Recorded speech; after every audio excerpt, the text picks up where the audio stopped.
사랑의 가슴앓이, 꽃가루 알레르기 같이 확실한 처방을 찾지 못해 그저 앓을 수밖에 없던 시절, 없는 것 없이 모든 것이 다 있는 토맥내 자파상에 한 소녀가 들어옵니다. 막대사탕을 한 개 집어들더니 사막에 모래도 있느냐고, 그리고 크자르강에 강물도 구할 수 있느냐고 묻습니다. 고개를 끄덕이는 토맥에게 희망의 기운을 내뿜으며 동전 한 개를 건네주고 문을 열고 나갑니다. 토맥과 신비의 물이라는 부제를 단 프랑스 작가 무를 르바의 소설 거꾸로 흐르는 강의 등장인물 토맥과 한나의 만남 장면입니다. 뒷표지에 보면 이 작품이 수상한 상이 소개되어 있는데 그 수가 무려 130여 개나 된다고. 그러니까 무를 르바는 현실적이고 사회적인 주제를 담아 작품을 완성하는 작가로 평가받고 있습니다. 안녕하세요. 책과 쉼 하다입니다.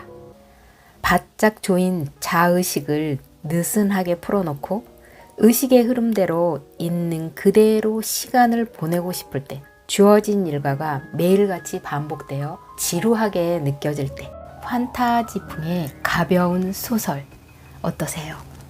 거꾸로 흐르는 강은 제목에서부터 뭐지? 하고 이때껏 당연하게 여기며 살아온 자신의 논리와 생각을 멈춰 서게 하지 않습니까? 이거 말이 돼? 하는 길들여진 머릿속 논리의 방해임에도 불구하고 책을 읽다 보면 어느새 신비로운 세계에 빠져드는 그런 재미가 있습니다. 함께 나눠보도록 하겠습니다. 자파상 주인 토맥은 14살의 소년인데 굉장한 책임감을 가지고 있습니다. 그런데 비밀이 하나 생겼어요. 그것은 지루하다는 거예요. 자기 이름을 걸고 하는 사업에 떠날 수 없는 그런 사정이 있는 거죠. 그러던 토맥이 크자르강의 정보를 하나둘 모으더니 어느 날 가게 앞에 문 닫음이라는 푯말을 세우고 길을 떠납니다. 그 마을의 공식 대서인인 미샴 할아버지께 편지 한 장을 남기고 주머니에 누가 사탕을 잔뜩 담고 길을 떠난 거예요. 고객인 소녀의 주문을 받았잖아요. 미샴 할아버지의 말로는 크자르강은 신기하게도 거꾸로 흐르는 강이라네요.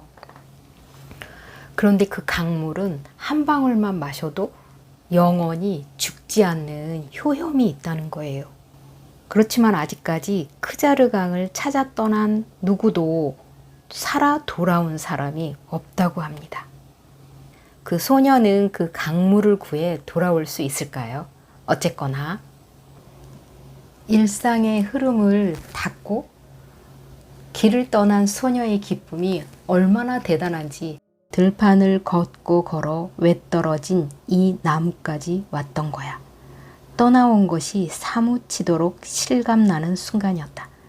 떠난다는 게 더 이상 꿈이 아니었다. 마을을 떠나올 때 가슴에 차올랐던 그 뻐근한 행복감이었다. 그 자유로움, 그 기쁨이었다. 여행이란 게 이런 거라면 세상을 세 바퀴 돌라 해도 기꺼이 돌겠다는 생각이 들었다.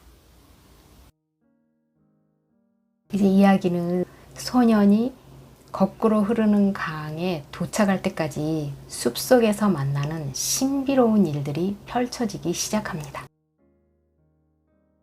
숲을 걷다 땅딸막한 여인을 만났는데 글쎄 망각의 숲이라고 하네요. 그 숲속의 발길이 닿는 순간 기억을 잃는다는 거예요.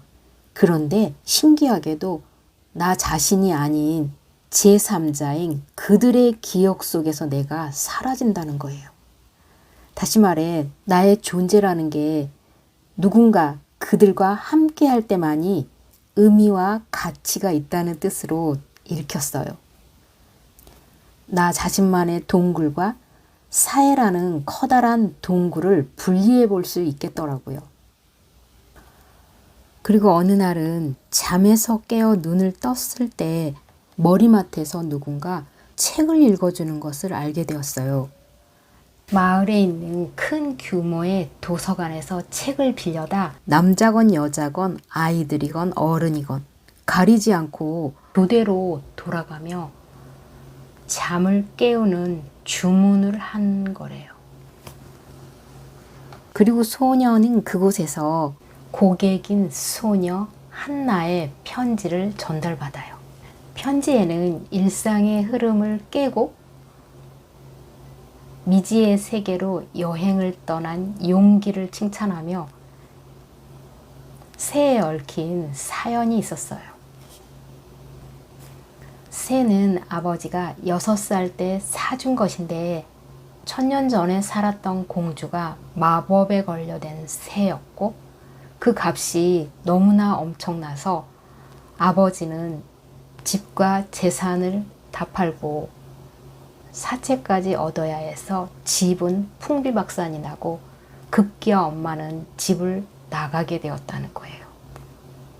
그런데 그 새가 지금은 깃털이 누렇게 뜨고 노래도 잘 안 부르려 하고 늙어가는 새 모습을 보며 죽는 걸 보고 있을 수 없는데 크자르 강물 한 방울이면 죽지 않는다는 얘기를 들었다는 거예요. 아버지는 자상하고 고요한 광기라고나 할까?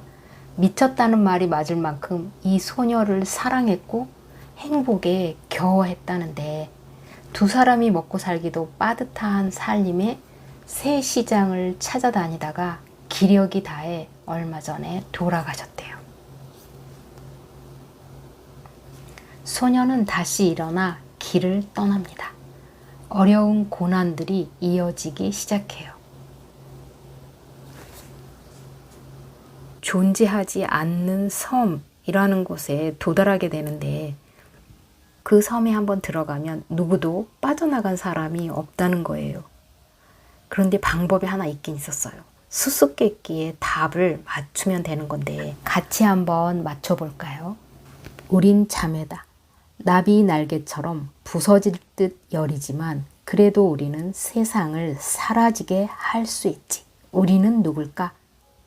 자매이고 나비 날개처럼 부서질 듯 여리고 토맥은 계속해 중얼거렸으나 답이 떠오르지 않았다. 생각들이 맥락 없이 이리저리 흐르기만 했다. 요괴 할멈이 정한 시간이 계속해서 흘러가고 있었다. 토맥은 이제 정말 끝이구나 싶었다.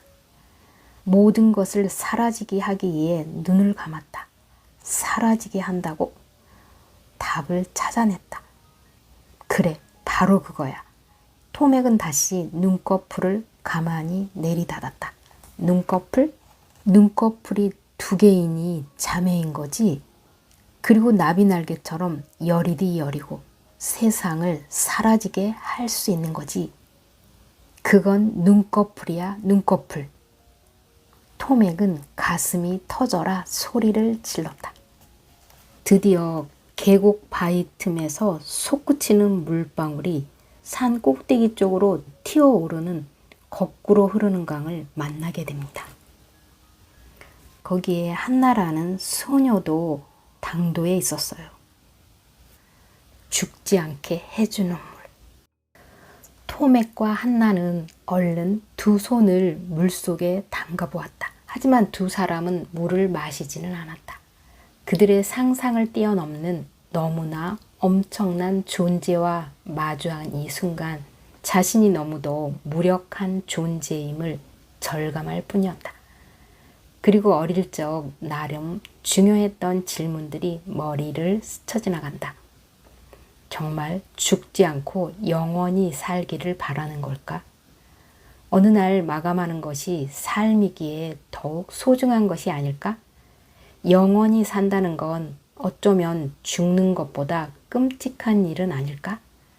절대 죽지 않는다면 이미 저 세상으로 간 사랑하는 이들은 언제 다시 만나게 되는 걸까? 이 둘은 물 한 방울을 어떤 식으로 담아서 새에게 먹이게 될까요? 새가 돼버린 1000년 전에 살았던 공주는 죽지 않고 영원히 살 수 있게 될까요? 궁금하시죠? 소설의 에필로그 한 구절을 읽어드릴게요. 상상해 보세요. 한참 동안 새를 물끄러미 지켜보던 한나가 나지막한 소리로 얘기를 시작했다. 토맥, 방금 재미난 생각이 들었어. 뭔데? 소년이 물었다. 물방울이 새의 목구멍을 따라 내려가던 그 순간 크자르 강물이 원래의 제 방향을 찾아 흐르기 시작했을 거라고. 좀 전에 그 한 방울을 위해 이제껏 거꾸로 흘러왔던 거였다고. 언젠가 작은 새의 부리에 닿을 그날을 위해서 말이지. 그러니 이제 모든 게 끝난 거지. 너무도 매혹적인 이야기라고 토맥은 생각했다. 그럼 우리가 봤던 그 모든 것이 이제는 더 이상 존재하지 않을 거란 얘기야? 잘은 모르지만 아마도 모든 게 정말이지 너무 이상한 것 투성이었잖아. 토맥은 여행에서 마주쳤던 믿기 힘든 여러 일을 떠올려 보았다.